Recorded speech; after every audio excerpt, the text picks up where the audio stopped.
Have you ever wondered why we crave what we crave? Well, today I have got a special treat for you. I'm here with Dr. Amy Shah, who is a nutritionist and double board certified physician who recently wrote a book that's out for pre-order right now. It's called I'm So Effing Hungry, Why We Crave What We Crave and What We Can Do About It. Thanks so much for coming on, Dr. Shah. This is so great. Thank you so much for having me. This is gonna be a real treat. And I asked you guys in our community what you wanted to learn about. So we took these questions from what you guys wanted to know. So please make sure that if something wasn't answered or you want a part two, make sure you comment down below and let us know. So let's get into it. So let's start off. What exactly is gut health and how can it improve our sex life, meaning our hormones, our testosterone, and other things that help optimize our overall health and our sex life? Testosterone and gut health are so intimately entwined so that they've seen studies where the testosterone level actually correlates with the quality of your gut health. In a recent study, they found that there are certain bacteria like Firmicutes that are elevated in people who have higher levels of testosterone. This was done in older men, and they found that it really correlated with the quality of testosterone because the gut bacteria actually metabolize and recirculate testosterone into the system. And so we can improve our testosterone levels by actually improving gut health. So some of the reason that you get a boost in your mood and your energy levels with improved gut health is because the improvement of your hormones. So how can we improve our gut health? And I know you have like a whole 5-step system in your book, but tell us a little bit about how we can improve our gut health so we can get those benefits. I was so shocked, Rena, when I wrote I'm So Effing Hungry, I was so shocked that how we feel on a daily basis, what we crave, our energy levels is coming from our gut. There's this gut-brain connection that's making us happy, crave, satisfied, coming from this internal environment that's in our colon, mostly lower colon. And there are ways that we can actually improve it. So we know now that if you transplant the gut bacteria from one person to another, you can completely change their mood. They can go from depressed to not depressed. They can go from anxious to not anxious. They can even go from non-schizophrenic to schizophrenic. I mean, it's insane that there's no change in the brain chemistry, but just by transferring the gut bacteria, you can change that much of your brain state. So one of the craziest things we learned is that it only takes 3 days of a change diet, a radically different diet, to actually change the gut microbiome. So in a 2014 landmark study, they actually looked at people and they said, okay, let's just rapidly change their diet into a very, very healthy diet and see how long it takes for us to see a difference in the gut microbiome and diversity and levels of good gut bacteria. They were expecting about 2 to 3 weeks. But within 3 days, they could see a marked change, and that improved over the next 2 weeks. And it was a crossover trial. So then they switched them back to an ultra-processed, unhealthy diet, and they saw it reverted back. So it's really easy for us. I feel like it's something that we should all be talking about more to improve our gut microbiome so we can have better testosterone levels, better hormone levels in general, better mood, more control of our cravings, higher levels of dopamine and serotonin, which are our happiness hormones. That is so fascinating. So just 3 days, that's amazing. And you touched on this a little bit, but how it can affect our mood, but also I understand, I saw actually one of your Instagram posts about how the gut bacteria of your father or your parent can affect your child. So can you go a little bit into detail about that? Because we have a lot of, parents who watch this, particularly male parents, and I think they'd love to hear that. It's so fascinating. Transgenerational epigenetics, where you're passing down gene changes from parent to child. You also have microbiome that you pass down from parent to child. And what we found out is that if you're someone who took a lot of antibiotics, didn't eat a healthy diet, you've really used a lot of, and we'll talk about, some of the negative things we do to the microbiome, but a poor diet is number one, not getting enough sleep, having a lot of antibiotics in your life, whatever it is, you remove a lot of species of bacteria from your gut. And when you do that, you also remove the species from the next generation. And so what we found is that we actually have 40% less diversity of our gut microbes than our ancestors. And we think it's because as, we've gotten cleaner, this whole hygiene hypothesis, as we've gotten more modern, richer, we've started to remove the gut bacteria in the amount of gut bacteria and also in the different species. Wow. So, but that passes down from father to child. So like in the sperm, essentially, is that what the thought is? Exactly, through the sperm. And also because the people that you spend the most time with in your home, your children, your spouse, their gut microbiome is most closely matching you. So for example, if you took two identical twins and you separate them, their gut microbiome will look closer to the people they're spending time with, to the people they're living with, and that their parents that they're around than each other, even though genetically they're identical. I mean, that is just so fascinating. So let's get into a little bit about what is a gut healthy or a very good gut healthy diet. And, this is kind of a very big buzzword right now, but there's science behind this. So can you share a little bit about that? I know we hear in the media, plant-based or paleo or keto, or what I think we're missing the big picture on is that we're not talking enough about what is good for the gut microbes. The gut microbes, they have preferences. They're hungry. They're literally starving to death. And so we should be concentrating on feeding those microbes. If we care about our hormone health, our mood, our cravings, our long-term inflammation, then we should be feeding those gut bacteria the things that it wants, not necessarily what's trending in media today. So what I did is I took the 6 essential foods that the research has found that gut bacteria prefer. So the good gut bacteria prefer certain foods.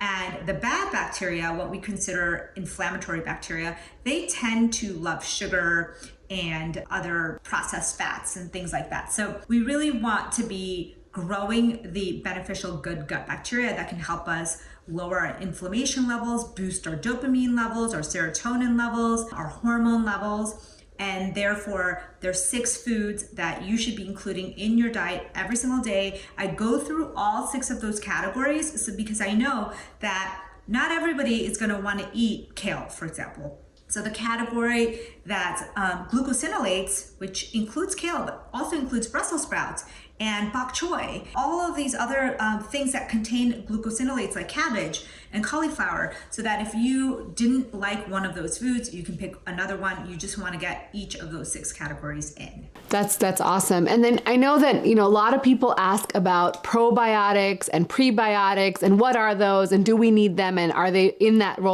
group of 6? Probiotics and prebiotics are in one of the categories called the fiber category. So fiber is a group of things. So it could be prebiotic fiber, which is most contained in garlic, leeks, raw-ish bananas. There's certain things that have a lot of prebiotic fiber, but in general, foods that are fiberful are high in prebiotics. Probiotic is foods that actually have bacteria in it. This is like your Greek yogurt, this is probiotic cottage cheese, your kimchi, your sauerkraut, your kombucha.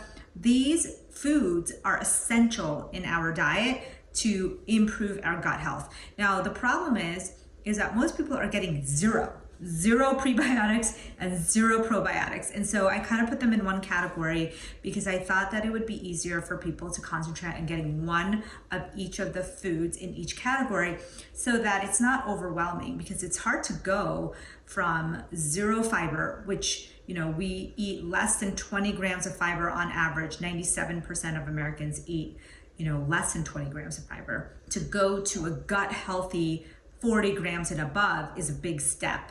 And so what you want to do is start incorporating one food from each of the food groups that we talk about, and eventually that will end up making you reach that 25 to 40 gram goal every day. And so I think people really want to know is how do you transition this healthy gut diet? So say you make all the small changes that eventually lead to a change in your diet. How does that ultimately lead to weight loss and a reduction in cravings? It's crazy, Rena. I didn't learn this. I don't know if you learned this in medical school, but I never learned that there were appetite suppressing hormones, craving suppressing hormones that actually get created by gut bacteria. So they are peptides. They look like our own hunger hormones and satiation hormones, and they go to the brain and they modulate our hunger, appetite, and satiation. That is just insane. Say that again, because I think that's so powerful. I want to make sure if anyone missed it, they can really take that home with them, because that's the key. That's awesome. Yeah, the gut bacteria itself make peptides that look exactly like our hunger hormones, our satiation hormones, and our appetite centers. So they are sending signals to the brain that overtake our own brain signals. And they are telling you that you're full, or that you're still hungry. And that's why improving your gut health and really boosting up that good gut bacteria can help you control your negative cravings and improve the cravings for fiberful foods, for probiotic foods, for polyphenol foods, because they're gonna ask for what they want, and that's gonna override what you want. And it's crazy to think that there are organisms inside of us that are actually like modulating our hormones and our thoughts and our mood. But literally the dopamine that bacteria make is 10 to 100 times stronger than our endogenous dopamine. So they are literally in charge. So if you're like struggling with, food addiction, porn addiction, any sort of addiction, doing this could actually help raise your dopamine internally so you don't have to seek it out elsewhere. So I'll tell you, Rena, one of the biggest things that people don't realize is that with porn, with gambling, with gaming, Instagram, food, it's similar. It's all using the dopamine craving pathway. And how that works is that when we see porn, when we play that game, when we win that pot, we get a big burst, like an explosion of dopamine in our brain. But the way dopamine works, it's really crazy. It gives us a big burst of good feelings and excitement, but then it quickly dissipates into discomfort. So if you've ever played a game, or if you've ever, known people who really are addicted to gaming, porn, all of this, it's like, it makes you want it even more. It makes you want to go back and do it even more. So it's our body's way of keeping us motivated. So say you find a big tree full of food, it wants you to be excited about it, but then it wants you to go back and search for that again, maybe get even more for your family and friends. It wants you to keep building. It wants you to keep searching. It wants you to keep mating. It's our dopamine system. It's created to keep us motivated on the tasks that, help us be better humans. So basically having more dopamine in your own body is going to help reduce that craving essentially for those other things. So you want to have a higher baseline of dopamine through your foods, through your activities, but you can also replace that dopamine explosion that you get from porn or gaming with positive dopamine explosions. So what I mean is, there are things like eating dark chocolate, going for a sunny walk, exercising, that give you dopamine bursts. It's not going to be a machine gun like burst that they are able to engineer with gaming and porn.